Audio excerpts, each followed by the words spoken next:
हमारा एमपी कैसा हो, थोड़ा जोर से बोलो यारो, याकूबपुरी की आवाज है। हमारा एमपी कैसा हो, हमारा एमपी कैसा हो। ये सुनते के साथ ये दोनों भाइयों को लाल पीले बूढ़े हरे में मोशन आ गए। हम जब खड़े में हार जाते फिर निकल के बड़े बाजार में आके एक सरकारी की बिरयानी के होटल का हिस्सा, एक प्लेट में 3 खा रहे, लंबू बम्बू चंबू। नौजवान दोस्तों बुजुर्गों, जैसा कि आप उन्वान से वाकिफ हैं, याद है डॉक्टर खान खान साहब मरहूम। आप लोग जानते हैं कि अमानुल्लाह खान साहब मरहूम कि आप बड़े फर्जंद थे और तालीमी एतबार से आप एक डॉक्टर थे। आप भी भारतीय मिलत के दूसरे लड़कों की तरह आपने भी आवाम की खिदमत का आपने जज्बा था। आपने अपनी जिंदगी को आवाम की फलाह व बहबूद के लिए वक्फ किया और अल्लाह ने आपको बहुत जल्द इस दुनिया से दुनिया फानी में बुला लिया। लेकिन जब तक रहे आप बराबर जिद्दोजहद करते रहे। आप लोगों को ये बताता चलो कि आज जो रिजर्वेशन की बात होती है कि कांग्रेस ने 4% रिजर्वेशन दिए, केसीआर ने धोखा दिया मुसलमानों को 12% रिजर्वेशन का। ये रिजर्वेशन की तहरीक सबसे पहले शुरू करने वाले मरहूम डॉक्टर खान खान साहब थे। एक मुनज़्ज़िम तरीके से मुसलमानों को रिजर्वेशन के लिए आपने एक मुहिम का आगाज किया और आपने अपनी जिद्दोजहद मुसलमानों के लिए करते रहे। बहरहाल जैसा आप जानते हैं कि अमानुल्लाह खान साहब मरहूम मजलिस इत्तेहादुल मुस्लिमीन के एक सिपाही थे। जब जमात के अंदर जुल्म हुआ, जमात की तरफ से आवाम को कुछ नहीं मिलने लगा और सुल्तान सलाहुद्दीन अवैसी मरहूम अपने बच्चों को अपने इख्तियार की बागडोर देने की कोशिश शुरू की और बाबरी मस्जिद का मसला हुआ तो गाज़ी मिल्लत अलहाज मोहम्मद अमानुल्लाह खान साहब मरहूम ने बाबरी मस्जिद के ऊपर एहतजाज किया। नतीजन वो तमाम हालात आप लोगों को मालूम है कि किस तरीके से आपको जमात से अलहदा किया गया, आपने मस्जिद और तहरीक का क्या माहौल में लाया। अगर आज आप मजलिस इत्तेहादुल मुस्लिमीन की तारीख को देखेंगे तो आपके सामने आएगा कि मजलिस इत्तेहादुल मुस्लिमीन को बनाने वाले कोई और लोग थे।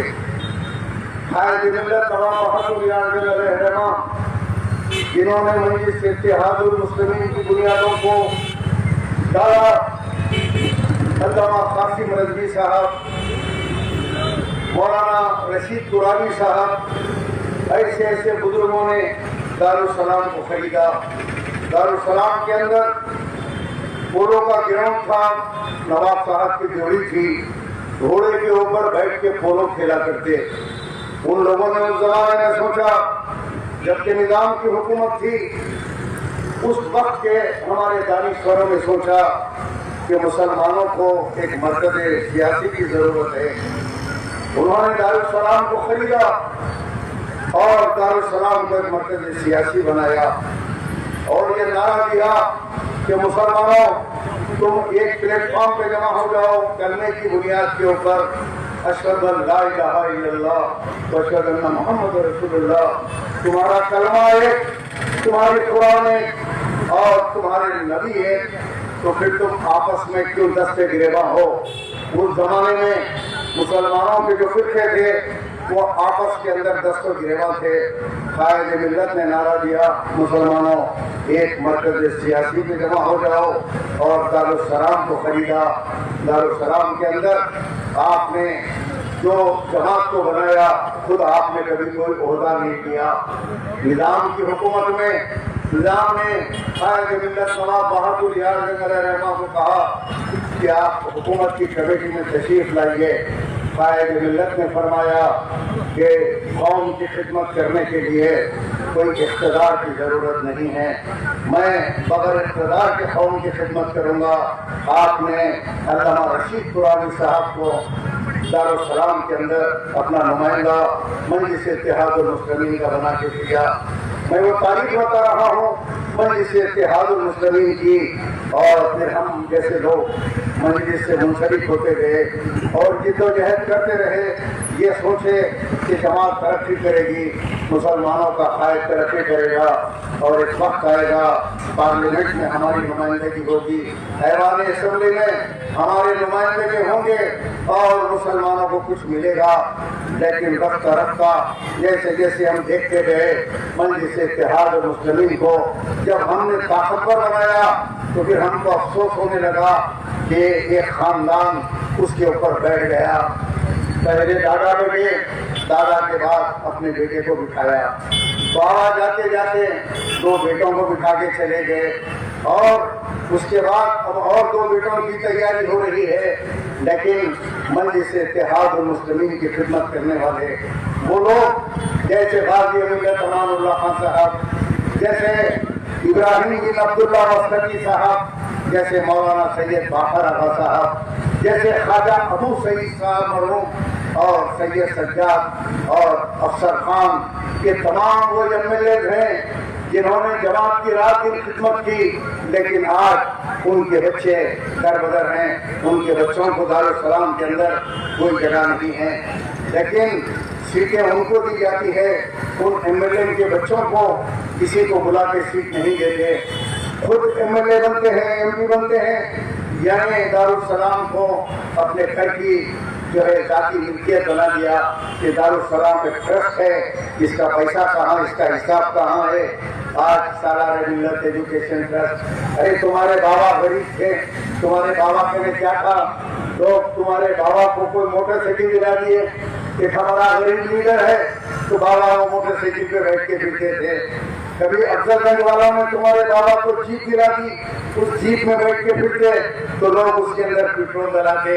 ये तो तुम्हारे हालात है, ये पैसा कहाँ से आया। और दारुस्सलाम के असासों के ऊपर कब्जा कर लिया और कहते हैं कि जमात अवैसी खानदान की है, नहीं है, ये ट्रस्ट है, ये कौम मिल्लत की अमानत है, क़यामत में इसका जवाब देना पड़ेगा।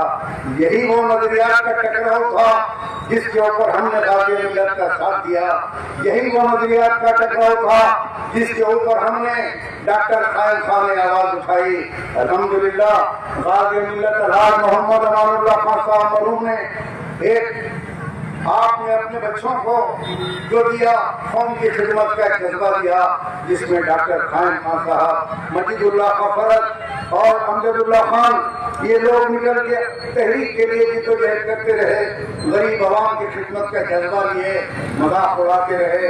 कभी मुझे जेलों में बंद किया, कभी मुझे सताया गया और मंजिल बचाओ तहरीक को हमेशा कमजोर करने की कोशिश की। लेकिन जो मिशन डॉक्टर कायम खान मरहूम का था, आज उसके नतीजे आपके सामने आ रहे हैं। उन्होंने जो मेहनत की आज उसका फल आपके सामने नजर आ रहा है। अमजदुल्लाह खान जो मेहनत कर रहा है उसका फल आपके सामने नजर आ रहा है।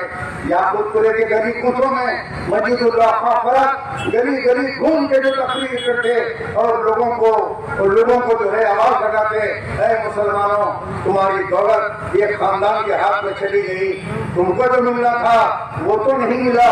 इलेक्शन में आते हैं, वोट लेके चले जाते हैं, लेकिन आज हम समझे क्या वो जिद्दोजहद गाया चली गई? नहीं गई। गुज़िश्ता इंतखाबात के अंदर याकूबपुरे की आवाम ने बता दिया कि देखो आपकी जिद्दोजहद गाय नहीं गई, आप गुर्बत का इलेक्शन लड़े, पैसे नहीं है, बच्चे मोटरसाइकिल में पेट्रोल अपना डाल के पीछे आ रहे हैं और सामने वाला करोड़ों रुपए लगा के इलेक्शन लड़ रहा है और उसके सामने ये 808 वोट हराम के वोट लेकर आज एमएलए अपने आप को कहते हैं। अल्हम्दुलिल्लाह मैं कहूँगा याकूबपुरे के अंदर आज भी अमजदुल्लाह खान एमएलए है, हम उसको एमएलए मानते हैं, हम फिरोज खान को एमएलए मानते हैं, हम चोरी के हराम के वोट से जीते हुए ये हरामी खारिजीन को एमएलए नहीं मानते। बहरहाल आज अल्लाह का लाख लाख करम है, ये घर से अमानुल्लाह खान साहब के बच्चे निकलते हैं। आगे जाके देखिए आप, आज भी मुजफ्फरुल्लाह खान एडवोकेट, आज अल्लाह ने उनका नाम इतना बुलंद किया, क्रिमिनल एडवोकेट अमानुल्लाह खान साहब बना के गए, अपने बेटे को वकील बनाया।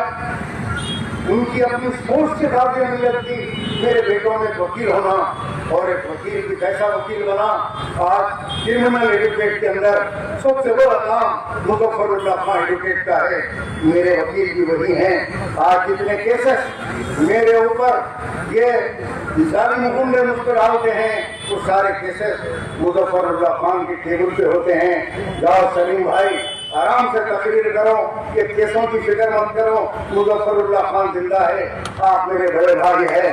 सारे केस है, कत्ल का मुकदमा मुझ पर डाला गया, कहाँ कत्ल हुआ नहीं मालूम, लेकिन फैल मुजफ्फरुल्लाह खान साहब के टेबल पे है। बहरहाल दोस्तों, एक खत से निकलते हैं। आपको बताऊं कि इतना मसरूफ वकील रहने के बाद भी सुबह अपनी माँ के पैर छूने के लिए, सलाम करने के लिए एक घंटा आधा घंटा अपनी वालिदा का इंतजार करते हैं कि जब वालिदा आके बैठते हैं तख्त पे, सलाम करके उनके पैर छू के जाते हैं बच्चे।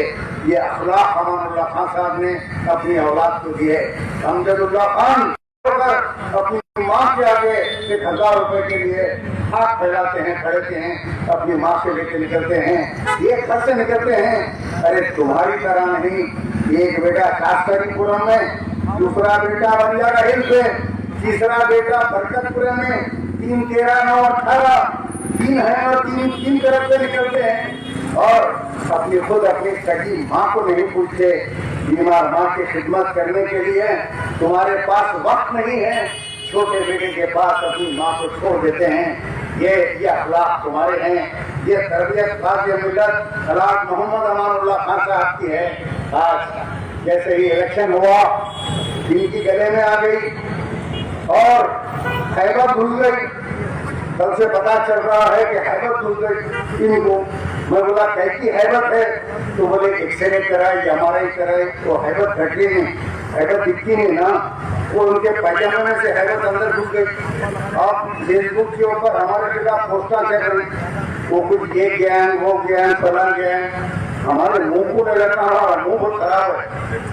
बोले चट्टी ज्ञान, हम बोले चट्टी के आ जाते तुम्हारे घर को, वो चले हमारे पास जम्मू जी के। अब बिलान की टाँग बाके, बेट की टाँग बाके, चाय की टाँग बाके, अमजदुल्लाह खान अब ज्यादा पुकारा करे, नौजवानों को बुला के चट्टियां बांट देते, पूरे तुम्हारे घरों में घुस जाते, तुम्हारे घर में तैयार है ना कुछ जाने को, पूरे चले जाते यार, पूरी चट्टी ज्ञान घर को आ जाते। बहरहाल बड़े बड़े पेजों पे, इनकी हिदायत पे मैं तो आप लोगों को कहूँगा, जो सबसे बड़ा गलीज है ये बड़ा भाई है, ये यहूदी है। अब इसकी दाढ़ी, टोपी, शेरवानी, वो दिन के हाथ में तस्वीर, ये यहूदियों का ड्रामा है। यही सबको हिदायत देता है, ये काम करो, ऐसा करो, ऐसा करो, ऐसा करो। और अगर कोई झगड़ा करके आता है तो उनको गले लगाता है, कोई कत्ल करके आते हैं तो उनको बाजू बिठाता है, कत्ल करे, अरे परेशान मत हो, इलेक्शन में काम आएंगे बच्चे, ताकतवर है, ये फोकसिंग करेंगे, लोगों को डराएंगे। तो ये हाल है। हाँ,